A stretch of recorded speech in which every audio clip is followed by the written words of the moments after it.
What's happening, everybody? Welcome back to Sforgo. We are back with some more Punishing Gray Raven, and today I thought we'd talk about Pain Cage, why you should be playing it, and give you a bit of a guide on one of the bosses that you do fight in here.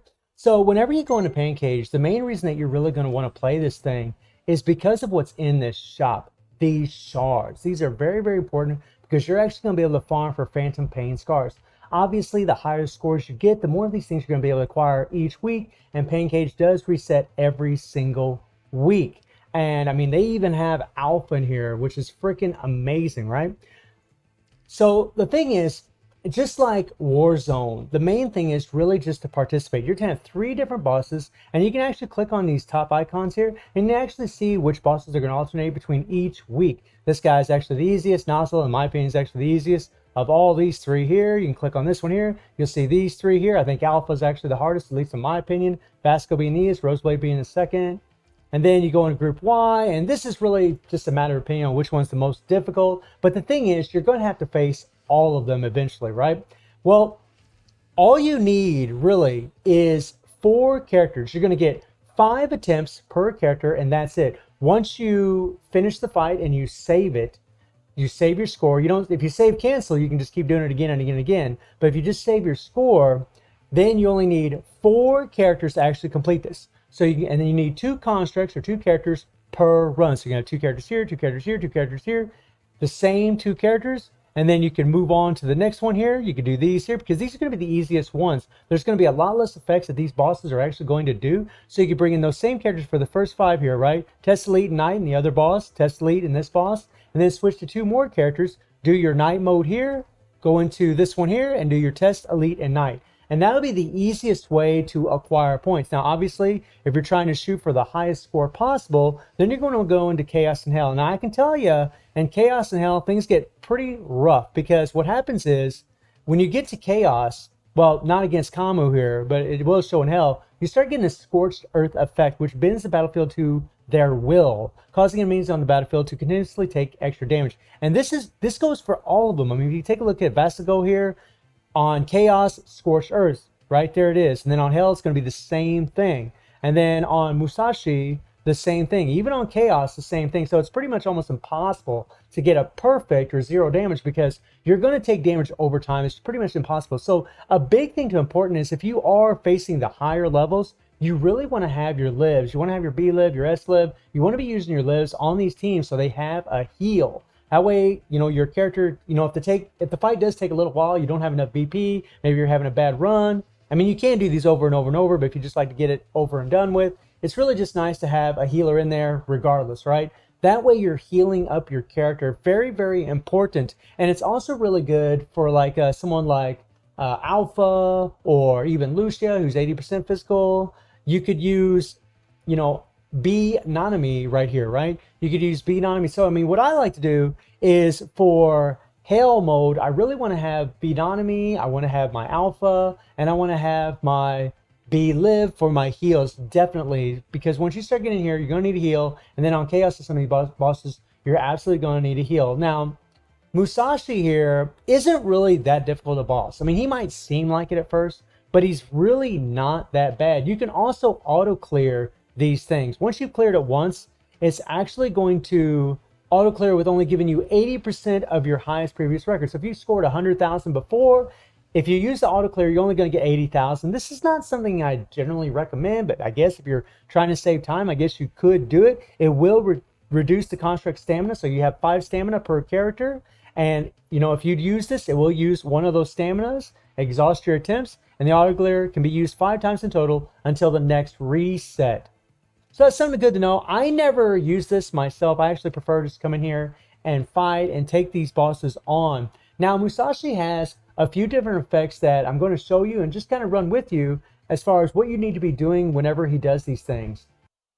Now, I did get a lot of the information that you guys are about to hear from me from another YouTuber named Rexlin. Big shout out to Rexlin. He's just an amazing player and really awesome to have him for PGR. But in the very beginning of this fight, Musashi here is going to do what's called Jet Blade. And he's going to throw a blade wave across the screen. It's really easy to avoid. All I ever do is, because I use a melee attacker, is I just run towards him because I want to get close. That way I can do damage to him.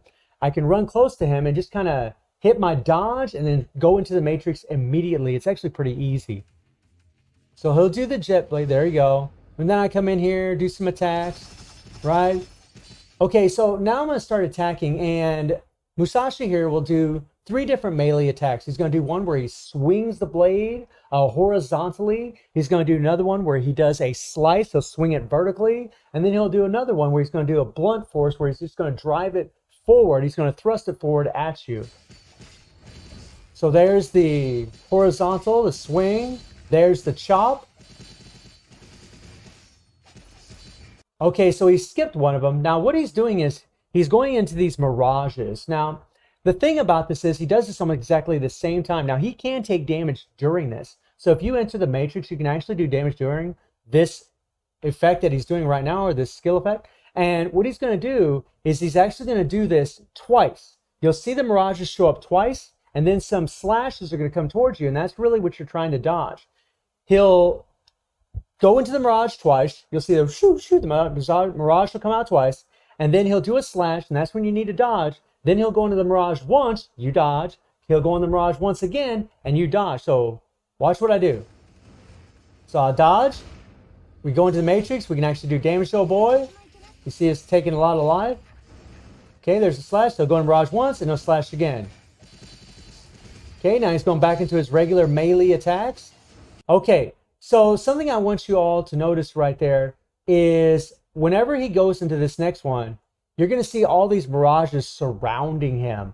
And whenever that happens, he's going to go into an invulnerable state when he's doing these mirages. So during this effect, he can't take any damage at all. So you have to be very careful of this. You really just want to stop attacking and just pay attention to what he's doing.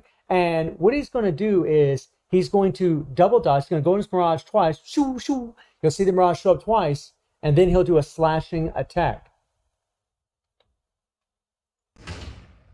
There it is. There it is. There.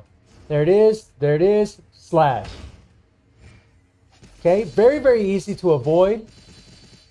He's going back into his melee attacks.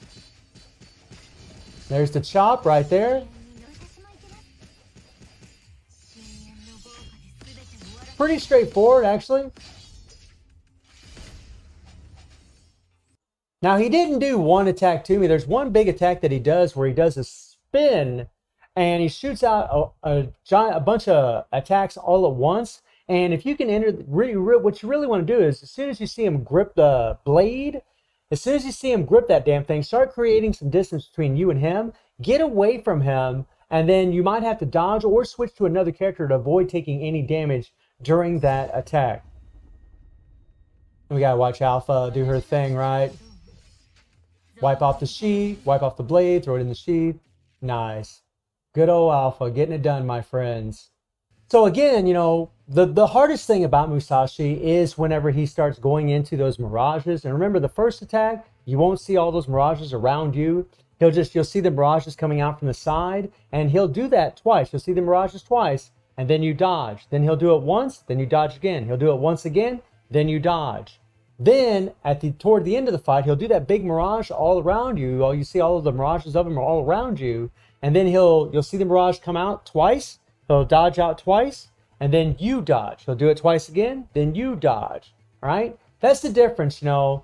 And in the first one, you can actually do damage to him, whereas in the last one, you can't. So that's always something to keep in mind. Musashi really isn't that bad. I mean, really the hardest thing is the fact that you're just taking damage during this whole fight, right? It's, you know, you're getting, like, there's a bleed effect pretty much being applied to you the entire time. So it really is good to have a healer in there to make sure that you're not dying. So make sure that you are playing this so you can actually get these phantom scars, to be able to get the shards for whatever characters you're trying to level up. And I do stream on Twitch at 9 p.m. GMT plus 7 time. The link will be in the description below. And I hope you enjoyed the video. Thank you for watching. Y'all take care and have a good one. See ya.